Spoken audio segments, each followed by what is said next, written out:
Viewers, आज का English word है सेंस। सेंस का क्या मतलब है, आइए सीखते हैं आज की इस छोटी सी वीडियो में।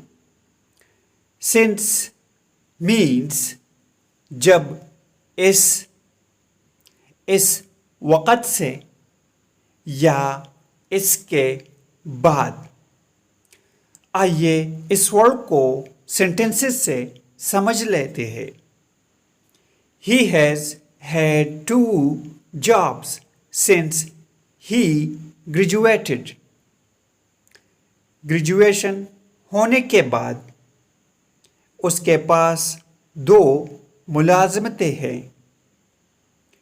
He hasn't ridden a bike since he was a boy. इसका मतलब है जब से वो लड़का था उसने बाइक नहीं चलाई।